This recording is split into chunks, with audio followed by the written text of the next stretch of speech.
की शक्ति मेरी भक्ति है मेरे महादेव। ओम नमः शिवाय, ओम नमः शिवाय, ओम नमः शिवाय, ओम नमः शिवाय।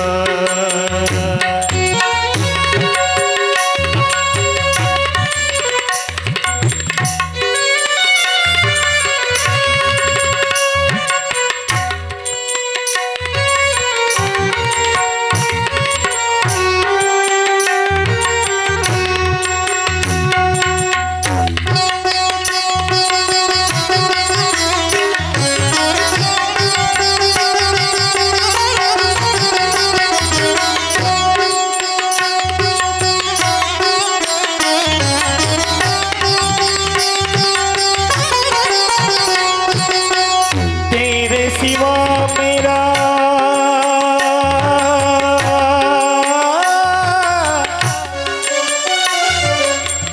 तेरे सिवा मेरा इस जगत में कोई नहीं है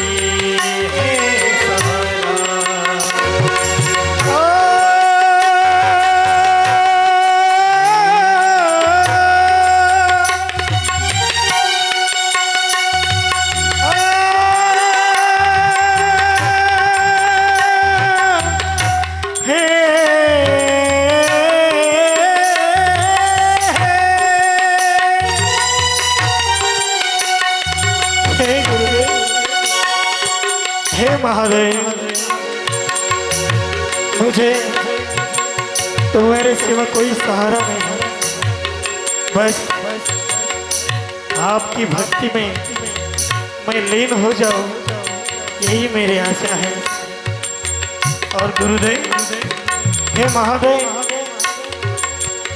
मैंने भी आपको मेरी आँख चढ़ाई। तू ही मेरा दाता है, तू ही मेरा भाग्य भी दाता है। हे प्रभु,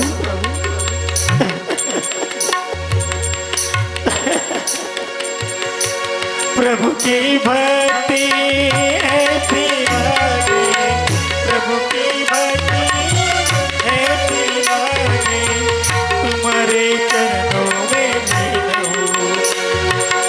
ओम नमः शिवाय, ओम नमः शिवाय, ओम नमः शिवाय,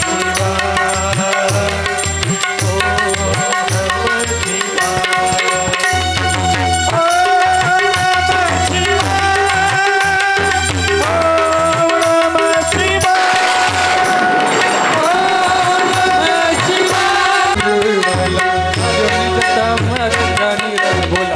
देवा उघड तिसरा डोळा नगर बोला देवा उघड तिसरा डोळा दर्शन दे मला डमण मण मण मरुवाला करे सर्वती पर्वतेवा डमण मण मरुवाला सर्वती गल मी द्राक्षे सर्वांनी उभा राहत्या एक मिनिट सर्वांनी दर्शन दे मला।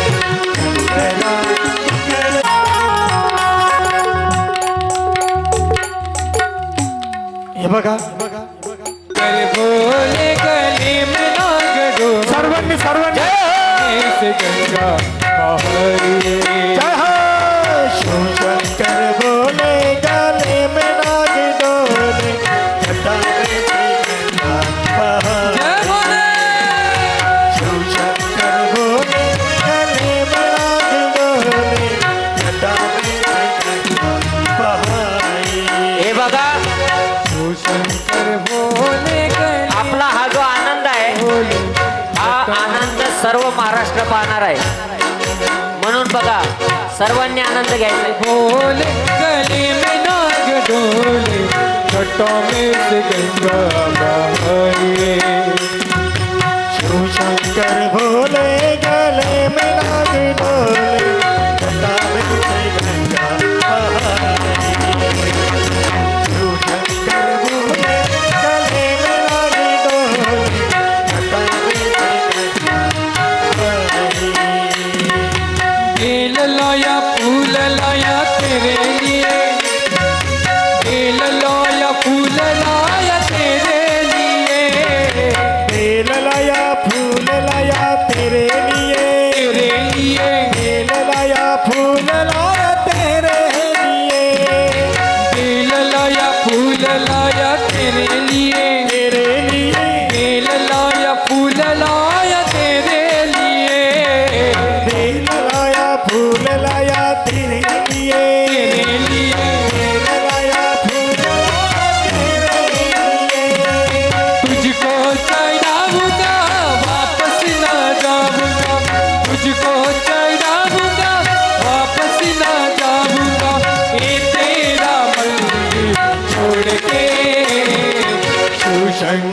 ज्ञानोबा माऊली माऊली तुकाराम ज्ञानोबा माऊली माऊली तुकाराम ज्ञानोबा माऊली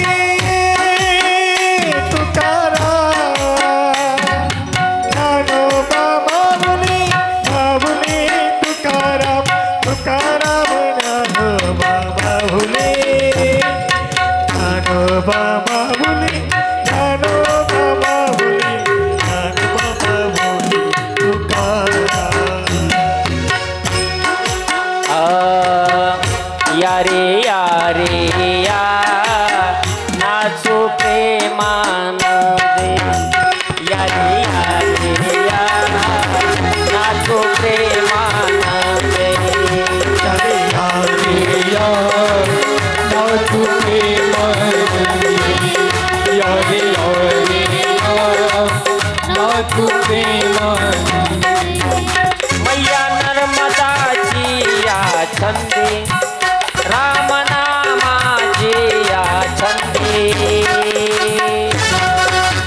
सद्गुरु गंगा गिरजी महाराज की सद्गुरु नारायण गिरजी महाराज की नर्मदा मैया की नर्मदे हर नर्मदे हर नर्मदे हर या रे या रे या नाचू प्रेमानंदे या रे नाचू प्रेमानंदे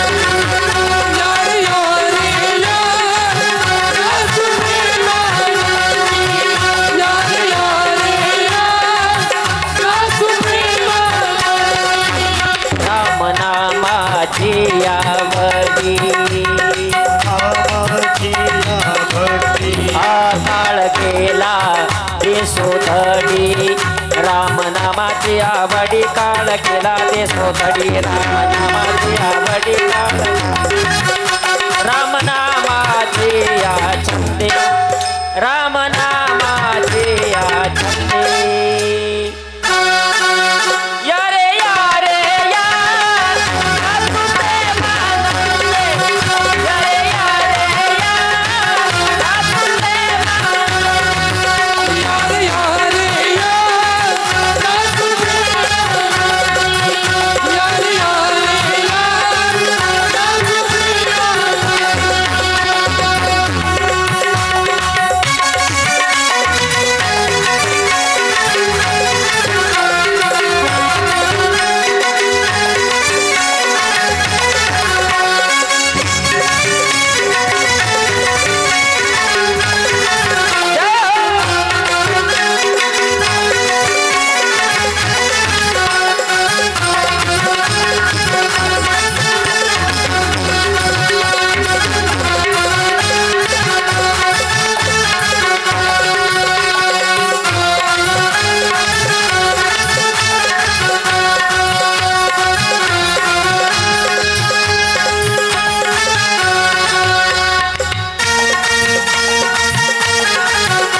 तिसरा डोळा दर्शन दे रे मला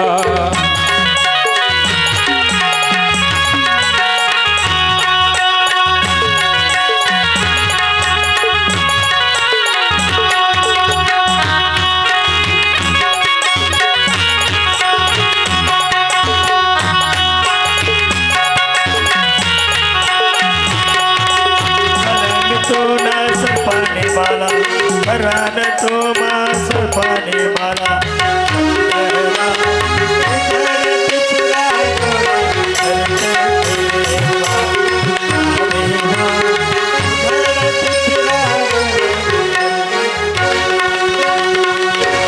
शंकर भगवान की उमापति महादेव की हर हर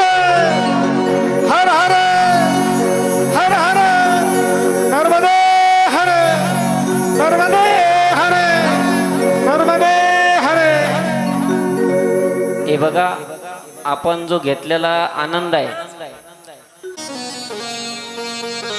तो आनंद जीवनात जिथं घेता येईल तिथं आनंद घ्यावा. आणि खरा आनंद कशात आहे तर त्या ठिकाणी भोगात नसून खरा आनंद हा त्यागात आहे. आणि तो त्याग म्हणजे आमचा अध्यात्म आहे. अध्यात्माच्या माध्यमातून आपल्याला त्या आनंदाच्या वाटेवरती जायचंय.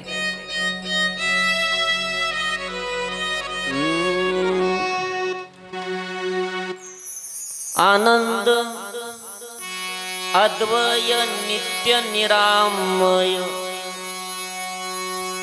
आनंद आनंद आनंद आरे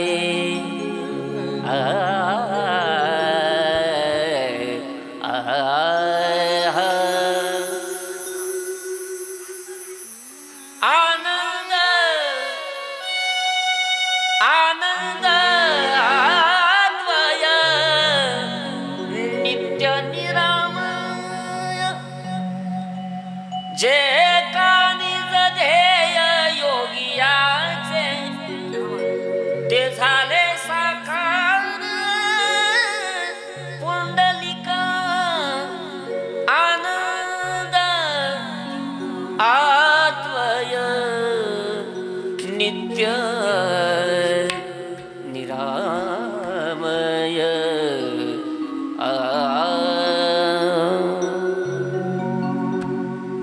तो आनंद ज्या भगवान परमात्म्याच्या जवळ स्थिर आहे त्याचं ते स्वरूप आहे. आनंदाचा कंद म्हणजे परमात्मा आहे. त्या भगवान परमात्म्याने विश्व निर्माण केलेलं आहे. आनंद देणारी जशी मैया आहे तसा भगवान परमात्मा आनंद स्वरूप होता. आणि त्या भगवंताचे अंश तुम्ही आम्ही आहोत याचा अर्थ आपण किती आनंदित पाहिजे. पण आपलं आनंद या प्रपंचामध्ये या संसारामध्ये आनंद लपल्या जात असतो.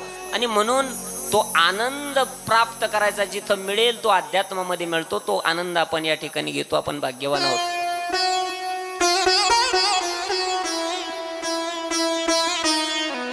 सुंदर आनंद या ठिकाणी आपण घेतला. ज्या निषादाच्या माध्यमातून ज्यानं सेवा केली महादेवाची. भगवान भोले बाबा हे भोळ दैवत आहे. ऐका, प्रसन्न होणार दैवत आहे. म्हणूनच आता आपण जर सेवा केली असती ना आपल्याला जर महादेव प्रसन्न झाला असता आपण काय मागितलं असतं? खरं सांगा, खरं सांगा, काय मागितलं असतं? जुन्या काळामध्ये तिघ जण भगवान महादेवाच्या मंदिराच्या समोर बसायचे, गप्पा मारत बसायचे. रोज गप्पा मारत बसायचे. आणि मग एक दिवस एक जणाच्या सहज डोक्यात आलं का रे तुला माहिती आहे का म्हणला महादेव भोळं दैवत आहे भोळं. आणि जर अचानक प्रसन्न झालं तर तू काय मागशील? ते म्हणला आपण एवढे भाग्यवान आहे का महादेव प्रसन्न व्हायला? पण जर झालंच महादेव प्रसन्न तर काय मागशील? तर त्यानं विचार केला सगळ्यात सध्याच्या जीवनाचा. त्यानं विचार केला ज्याच्याकडं प्रॉपर्टी पैसा आहे त्याला मान आहे, सन्मान आहे. धनवंताला की सर्व मान्यता आहे जगी. पैसे तेरे 3 नामन परशे परसु परसराम. हे पैशाचेच 3 नाव आहे ना. त्यानं विचार केला. तो म्हणला महादेव मला जर प्रसन्न झाला तर मी त्या ठिकाणी पैसा मागून घेईल. किती? चिचीचे झाड 100 कोट आणि प्रत्येक पानाला 100ची नोट. चिंचीचे झाड किती? 100 कोट आणि प्रत्येक पानाला 100ची नोट. किती झाले पैसे? हिशोब करून मला नंतर सांगा. मोजता येईल का एवढे पैसे? एवढी प्रॉपर्टी मागून घेईन देवाकडं. दुसऱ्याला विचारा तू काय मागशील रे बाबा? त्यानं सांगितलं मी तू जे मागितलं ते मी कंपल्सरी मागणार. एवढे पैसे तर मी देवाकडे मागणार. पण ते झाडं जे आहे ना त्याचे जे लाकडं आहे ना त्याच्या फळ्या तयार करून कपाटा तयार करून सगळ्या नोटा जोडून सगळ्याच्या चाव्या माझ्याकडे हे मी मागणार. दुसऱ्याचं मागणं. तिसऱ्याला म्हणले तू काय मागणार? आता दोघांमध्ये तिसरा कधी हुशार असतो लक्षात ठेवा. आता दृष्टांत आला म्हणून सांगतो. बघा जुन्या काळामध्ये लोक सावड करायचे. ट्रॅक्टर वगैरे नव्हते, बैल नांगट व्हायची. बैलाची नांगरट असायची ना, मग मोठ्या पहाटे 4 वाजता नांगर धरायचे आणि सगळ्यांचं नांगर शेत नांगरून झालं की त्या ठिकाणी एक दिवस काहीतरी मेजवानी करायची. आठवतं तुमच्याकडे होती का पद्धत? काहीतरी खीर म्हणा, काहीतरी पार्टी बनवायची त्या दिवशी, जेवण करायचे काहीतरी. आता तिघांची सावड होती, तिघांचं त्या ठिकाणी सर्व काम व्यवस्थित पार पडल्यानंतर त्यांनी काय केलं, मेजवानी तयार करायचं ठरवलं. खीर बनवली महाराज, सोप्यात सोपी जुन्या काळामध्ये खीर बनवली. आता एक जण गावात गेला, त्यानं साखर आणि ते आणलं, दूध वगैरे तांदूळ आणले. एक जणांनी पातीला आणलं, एक जणांनी सरपण वगैरे गोळा केलं, तिथले तिथं ते पेटवलं आणि ती खीर तयार केली. संध्याकाळचे 8-8:30 वाजले त्यांना खीर खाण्यासाठी, बसायला जेवणासाठी. खीर असा सुगंध सुटला होता आणि दिवसभर काही खाल्लेलं नव्हतं. मग आता खीर खाण्यासाठी त्या ठिकाणी झगडे सुरू झाले. पात्र एकच होतं, जेवण्यासाठी भांडं एकच होतं. एक जण म्हणलं, मी गावात गेलो एवढं 3 किलोमीटर पळत, दूध आणलं, साखर आणली, तांदूळ आणले, मी अगोदर खाणार. दुसरा म्हणला, नाही मी दूध आणलं, मी अगोदर खाणार. तिसरा म्हणला, नाही नाही मी सरपंच जमा करून आणलं, ही चूल तयार केली, मी अगोदर खाणार. तिघांमध्ये वाद सुरू झाला आणि ते म्हणले, आता एक काम करा गड्या, आता खीर झाकून ठेवा आणि आपण झोपून घ्या. ज्याला सकाळी चांगलं स्वप्न पडेल त्यानं पहिली खीर खायची. झाली सकाळ.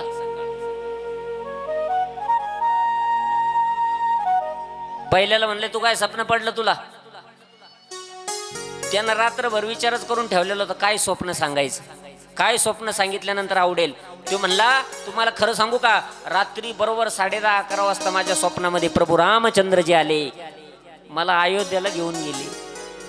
रात्रभर तिकडं थांबलो, 4:30-5 वाजता पुन्हा आणून सोडलं. दुसऱ्याला विचार, तुला काय स्वप्न पडलं? तो म्हणला, भगवान कृष्ण कन्हैया बासरी वाजवत आले आणि मला वृंदावनात घेऊन गेले. पहाटे 4ला पुन्हा आणून सोडलं. तिसऱ्याला म्हणले, तुला काय स्वप्न पडलं? तो म्हणला, तुम्हाला खरं सांगू का, आपलं स्वप्न सांगण्यासारखं नाही. मग नाही, पण सांग ना, काय स्वप्न पडलं, सांगा ना. त्या वेळेला तिसऱ्याला सांगितलं, तुला काय स्वप्न पडलं? तो म्हणला, स्वप्न सांगण्यासारखंच नाही. मग अरे सांग ना बाबा, आम्ही कसं सांगितलं? त्यावेळेला त्यानं सांगितलं, अरे बाबांनो, माझ्या स्वप्नामध्ये रात्री 12 वाजता मंदिरातला बजरंगबली आला, माझ्या पुढं उभा राहिला आणि मला म्हणला, उठ, तेवढी खीर खाऊन घे. बर एवढं करून मी तुला पाहायला आलो तो तू अयोध्येला गेलेला, आणि तुला पाहायला आलो तो तू वृंदावनात गेलेला. एवढी खीर मला खपत नव्हती खरं सांगतो, पण पांडुरंगाची शपथ घेऊन बजरंगबलीनं धाक दाखवल्यामुळं मला बळजबरीनं एवढी खावा लागली. हा दोघातला कोण आहे? तिसरा आहे.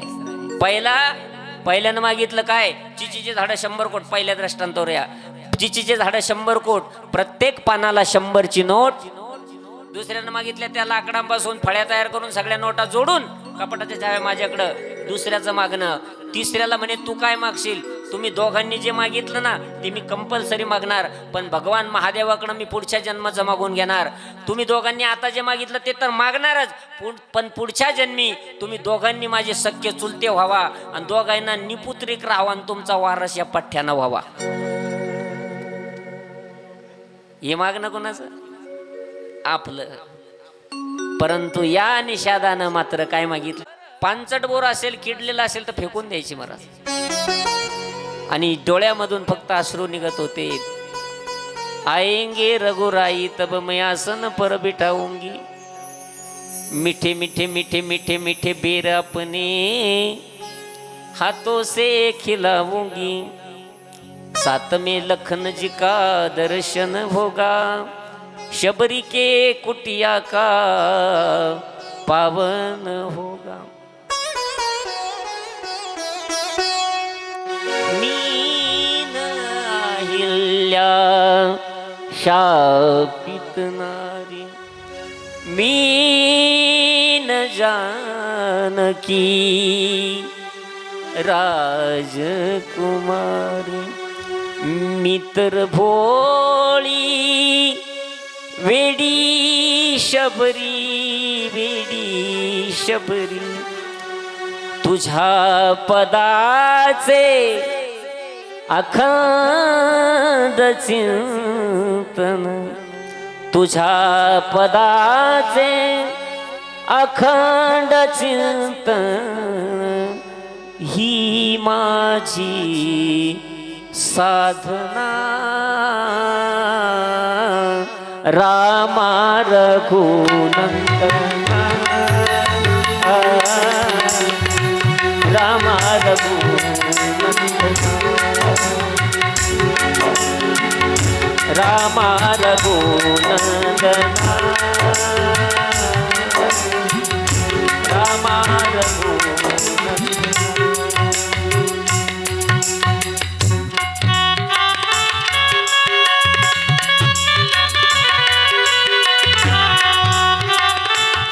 महाराज वस्त्र चांगले नाहीये, फाटलेले वस्त्र आहे, मळालेले आहे, केस विस्कटलेले, म्हातारी झालेली शबरी आहे, शबरी आहे म्हातारी झालेली.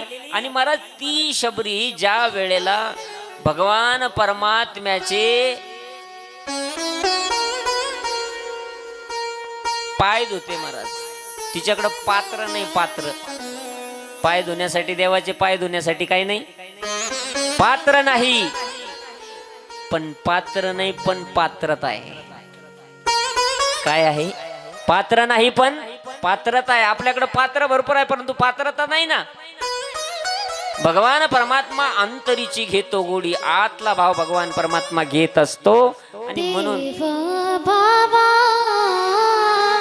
साबू केला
वाजवायचा जोरदार. देव भावाचा भुकेला हाची दुष्काळ तयाला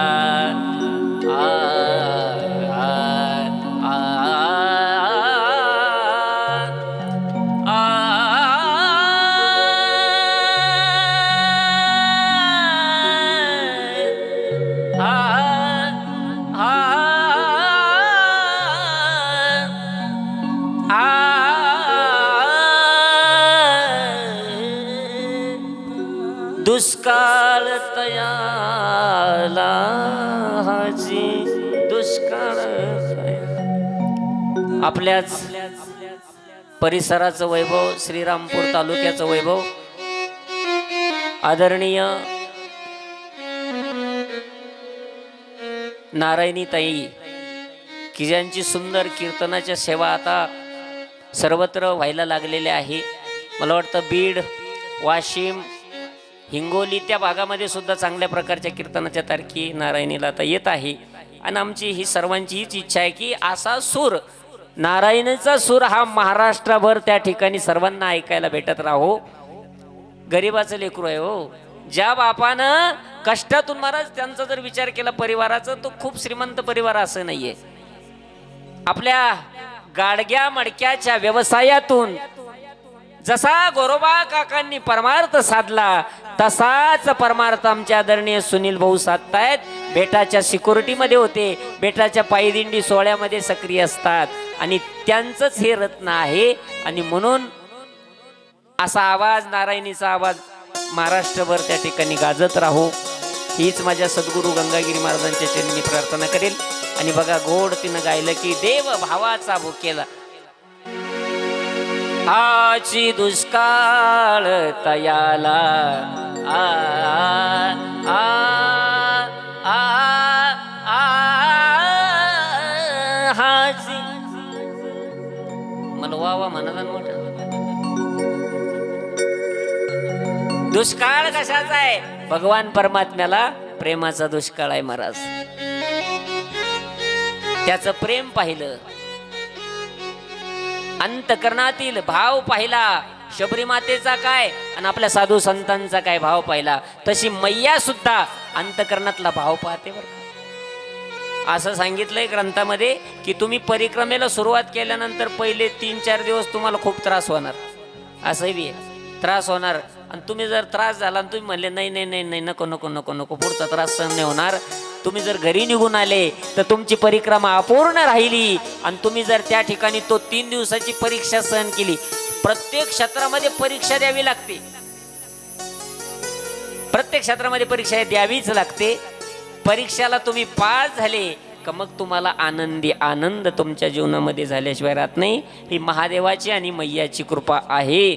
आणि म्हणून भगवान महादेवाचा त्या ठिकाणी महादेवानं वरदान मागायला सांगितलं. त्या निषादाला वरदान माग, त्यावेळेला त्यानं सांगितलं देवा आजपासून तुम्ही याच क्षेत्रावरती राहायचं, याच तीर्थावरती राहायचं. आणि ते शिवनेत्र तीर्थ या नावानं ते प्रसिद्ध झालं. त्या ठिकाणी जर पितरांचं त्या ठिकाणी स्मरण केलं तर त्या पितरांना त्या ठिकाणी मोक्ष मिळतो, अशी कथा या ठिकाणी आपण बघितली. एक खुपजा आणि नर्मदा मैयाचा संगम आहे. त्या ठिकाणी एक शालग्राम क्षेत्र आहे. शालग्राम ग्राम क्षेत्रामध्ये हरिकेश नावाचे एक चरित्रवान ब्राह्मण राहत आहेत. ते धर्मपरायण आहे, सत्यनिष्ठ आहे. त्यांची पत्नी सुद्धा सात्विक आहे. कालांतराने 100 पुत्र झाले. त्यांना ग्रहस्थी जीवन होतं. भिक्षा मागून काही मुले उपाशी राहायचे. ब्राह्मणाचं कार्य काय? भिक्षा मागायची. पण सर्व लोक एवढे भिक्षा देत होते असं नाही. त्यातले 100 मुलं होते, त्या इथले काही उपाशी राहायचे. उपाशी राहिल्यानंतर शेवटी दया कोणाला येते हो महाराज? वाईट कोणाला वाटायचं? आईला वाईट वाटायचं की आपले आज मुलं उपाशी राहिले. कोणतेच जगातले असे आईबाप नाही की ज्यांना असं वाटतं माझ्या मुलांनी उपाशी राहावं, असं वाटतं कोणाला? प्रत्येक बापाची इच्छा आहे माझ्या दादाचं चांगलं झालं पाहिजे, माझ्या दादाचं माझ्या ताईचं चांगलं झालं पाहिजे, माझ्या दादाचं चांगलं झालं पाहिजे. प्रत्येक बापाची इच्छा आहे, प्रत्येक आईची तीची इच्छा आहे महाराज. आमचं काही होऊ द्या, वाटोळं होऊ द्या, परंतु माझ्या दादानं सुखात राहिलं पाहिजे. किती आईबापाचा त्याग आहे सांगू तुम्हाला. 2 मुलं आहे, एक शेतकरी आहे बिचारा, ज्याच्याकडे त्या ठिकाणी 2-3 जर्सी गाई आहे, गावरान गाई 2-3 आहे. आणि महाराज गवत गुळी घ्यावं लागते, घास कापावा लागतो आणि त्यांना वैरण टाकावी लागते, शेण ओढावं लागतं, त्या ठिकाणी दूध काढावं लागतं. असं ज्याचं एक गावात आहे, जो 2-4 गाई ज्याच्याकडे आहे, आणि एक बिचारा क्लास 1 ऑफिसर आहे, ज्याचा पुण्यामध्ये महाराज खूप मोठा फ्लॅट आहे, बंगला आहे. मला खरं सांगा, आई बाप जर स्वार्थी असते तर कोणाकडे राहिले असते? ना होत होत्या. कारण आईचं अंतकरण हे जसं संतांचं अंतकरण आहे तसं आईचं अंतकरण आहे. आपल्या मुलाला कुठल्याही प्रकारचा त्रास नको अशी आईची इच्छा असते. आणि म्हणून ती मुलं उपाशी ज्या वेळेला झोपतात त्यावेळेला पतीच्या कानामध्ये ती सांगते की का हो, आपले मुलं जर त्या ठिकाणी उपाशी झोपत असतील तर शास्त्रानुसार ब्रह्महत्येचं पातक लागत असतं. म्हणून एक काम करा ना, अंबरीश राजा अयोध्या क्षेत्रामध्ये एक यज्ञ करत आहे मोठा. त्या ठिकाणी अनेक ब्राह्मण लोक गेले, त्यांना दान धर्म मिळाला. आपण सुद्धा त्या ठिकाणी तुम्ही सुद्धा जाना. मग सपत्नीक तो ब्राह्मण मुलांना घेऊन, पत्नीला घेऊन धर्म मंडपामध्ये गेला, यज्ञ मंडपामध्ये गेला. आणि यज्ञ मंडपामध्ये त्याला पाहिल्यानंतर त्या यज्ञकर्त्याला त्या दात्याला सुद्धा काय वाटला? आनंद वाटला की ब्राह्मण देवता आपल्या दारात आलेले आहे. अंबरीषाला आनंद झाला. आणि मग काय पाहिजे तुम्हाला? त्या वेळेला याच्या मनामध्ये लालसा निर्माण झाली. मागावं किती महाराज, मागावं किती बघा. ज्या वेळेला बळीच्या द्वारामध्ये भगवान परमात्मा प्रगट झाले त्यावेळेला भगवंतानं किती मागितलं? मला काय पाहिजे? 3 पावलं पाहिजे, 3 पावलं. बळीनं सांगितलं मी मोठा राजा आहे, अवदानशूर आहे, काहीतरी मागून घ्या. त्यावेळेला सांगितलं की मी लालची ब्राह्मण नाही, मला फक्त किती पाहिजे? 3 पावलं. एखादा जर द्यायलाच लागला तर त्याला मागण्याची काही कॅपॅसिटी आहे ना. या ब्राह्मणानं काय मागितलं आहे का? यानं मागितलं माझे 100 मुलं आहे आणि 100 मुलांना प्रत्येकाला 100 वर्षापर्यंत पुरेल एवढं धनद्रव्य, एवढं अन्नद्रव्य, अन्न हे सगळं मला 100 वर्षापर्यंत माझ्या मुलांना पुरेल एवढं दे. ते एक पातकच झालं का? एवढं मागाव गाव, एवढं मागाव. ते पाप डोक्यावर बसलं. बरं, एखादा द्यायला लागला तर त्याला कॅपॅसिटी आहे ना. बरं, एक तर दान कुणाला कुठंही देऊ नये बरं का. दान ऐका, भगवान परमात्म्यानं सूत्र सांगितलं, दियते नुपकारिणी देशेचे कालेचे पात्रेचे तद्दानम सात्विकम श्रुतम. देश काल पात्र पाहून केलेलं दान हे सात्विक दान ठरत असतं. आणि ती तुम्ही चहा घ्यायला थांबले, सकाळी सकाळी 8-8:30ची वेळ आहे. ती माऊली आली, तिच्या डोळ्यातून अश्रू आले. तुम्हाला अगोदर काही मागितलं नाही तिनं, तुमच्या जवळ येऊन फक्त उभी राहिली. लहान लेकरू तुमच्याकडे टकमक पाहत आहे. आणि त्या ठिकाणी त्या माऊलीनं न राहून, मागायचं नव्हतं तिला, परंतु तिच्या मुलासाठी सांगितलं, साहेब एक विचारू का? हो साहेब एक विचारू का? अहो कालपासून मी तर उपाशीच आहे, मी तर कालपासून उपाशीच आहे, पण माझं हे लेकरू आहे ना, हे कालपासून याला चहा मिळाला नाही हो. लहान लेकरू आहे, चहाची सवय आहे. आमच्यावर ही वेळ आली हो. कशामुळे वेळ आली? अहो त्यांच्या वाईट वागण्यानं, त्यांच्या व्यसनानं, आणि आम्ही बर्बाद झालो. आमचं प्रॉपर्टी सगळं गेलो, नाही तर आमच्याकडे चांगलं होतं पहिलं, परंतु त्याचा अतिरेक झाला ना. आम्ही रस्त्यावर आलो. साहेब 10 रुपये द्या ना. तुम्ही 10 रुपये काढले, त्या बाईला दिले. तुमच्या डोळ्या देखत तिने एक चहा घेतला आणि 5 रुपयाचा एक पाव घेतला आणि तो पाव चहामध्ये बुडून तुमच्या देखत त्या मुलाच्या तोंडात तिने घातला. महाराज समजायचं तुमचे 10 रुपये बरोबर ठिकाणी गेले. तुमचं दान काय झालं? ते नुपकारिणी देशेचे कालेचे पात्रेचे तद्दानम सात्विकम श्रुतम. सात्विक ते दान आहे जे देश काल पात्र पाहून केलं जातं. इथं महाराज पात्रही चांगलं आहे, देशही पवित्र आहे, यज्ञभूमी आहे, परंतु जितकं मागावं त्यापेक्षा मागणाऱ्याच्या मनामध्ये काय झालेलं आहे? लोभ निर्माण झालेला आहे. माझ्या 100 मुलांना 100 वर्षापर्यंत पुरेल एवढं द्या. दिलं. तो उदार होता ना, अंबरीश उदार होता. गोदान केलं, सुवर्णदान केलं, अन्नदान केलं, सगळी प्रॉपर्टी दिली महाराज. परंतु कालांतरानं त्या लालची ब्राह्मणाला त्याचा परिणाम भोगावा लागला. आयुष्यभर त्यानं व्यतीत केलं, आयुष्य संपलं. आणि ज्या वेळेला तो मी गेला ना, त्या वेळेला त्या पापामुळे तो ब्रह्मराक्षस झाला. काय झाला? तो ब्रह्मराक्षस झाला. आणि आता त्या ब्रह्मराक्षसाला मोक्ष मिळाला पाहिजे ना. मग त्या ब्रह्मराक्षसाला मोक्ष मिळण्याचं जे ठिकाण आहे ते ठिकाण आहे नर्मदा मैयाचं स्नान.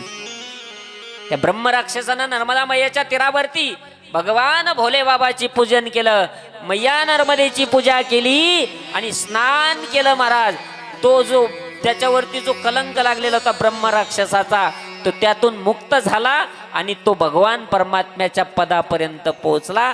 अशी किमया ख्याती ज्या मातेची आहे ती नर्मदा मैया तुमच्या आमच्यावरती सतत कृपा करत राहो. कारण नर्मदा मैया अशी आहे महाराज, जिथं भूत असतील, व्यताळ असतील, ब्रह्मराक्षस असतील, सगळे भूत व्यताळ ब्रह्मराक्षस यांच्यावरती कृपा करणारी मैया नर्मदा आहे. ती नर्मदा आपल्यावरती सुद्धा कृपा करो. तो परिवार पाहायचा का तुम्हाला भूताचा? भूतांचा परिवार पाहायचा का?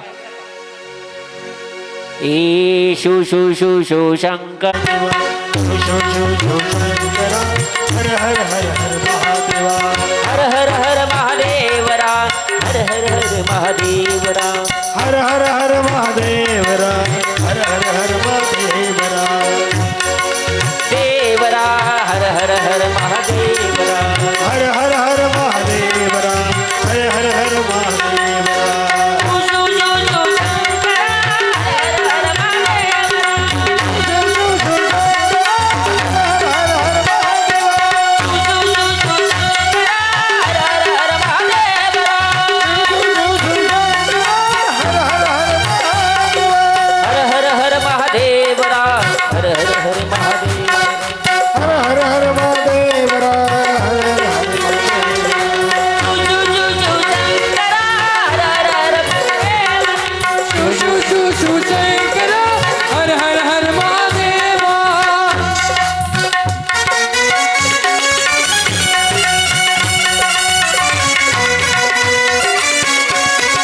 नाचती उठे वेताळ वेताळ नाचती वेताळ वेताळ नाचते वेताळ वेताळ नाचते हर्षयुक्त उमापती हर्षयुक्त उमापती हर्षयुक्त उमापती हर्षयुक्त उमापती हर्षयुक्त उमापती हर्षयुक्त उमापती हर्षयुक्त उमापती हर्षयुक्त उमापती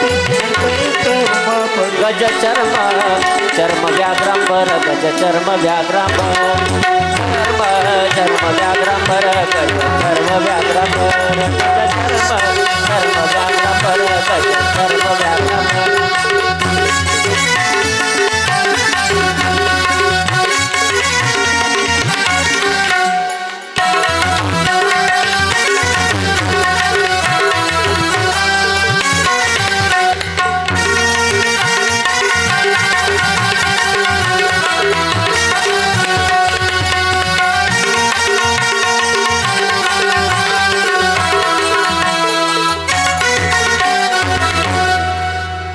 सर्वांना धन्यवाद एकदा जोर महाराज मंडळीने आमच्या गोड साथसंगत केली आणि एक एकापेक्षा श्रेष्ठ असणारी सर्व मंडळी आहे. महाराष्ट्रातली ही सगळी टॉपची मंडळी आहे. महाराष्ट्रामध्ये अनेक साथसंगत करणारी मंडळी आहे, परंतु त्यामध्ये ज्यांचं नाव आहे सर्वत्र आमचे दत्तात्रय महाराज असतील, त्याचबरोबर आमचे सुमित महाराज असतील. आपल्या बेटाचं वैभव आणि खऱ्या अर्थानं आपल्या बेटाचा प्राण म्हटलं तर वावगं ठरणार नाही. आदरणीय आमचे विक्रमजी बाबा असतील, त्यांना या ठिकाणी धन्यवाद आहे. नारायणी ताई आहे, सर्वांना मनपूर्वक या ठिकाणी धन्यवाद आहे. सप्ताह कमिटी सर्व कमिटी सप्ताह कमिटीला धन्यवाद आहे. बघा कार्यक्रम खूप सुंदर चालू आहे आणि कार्यक्रम आता 3 दिवसच राहिले ना, आता 4 दिवस झाले. आपल्याकडं कथा आहे, पूजनीय डोकबाबांचं सुद्धा कीर्तन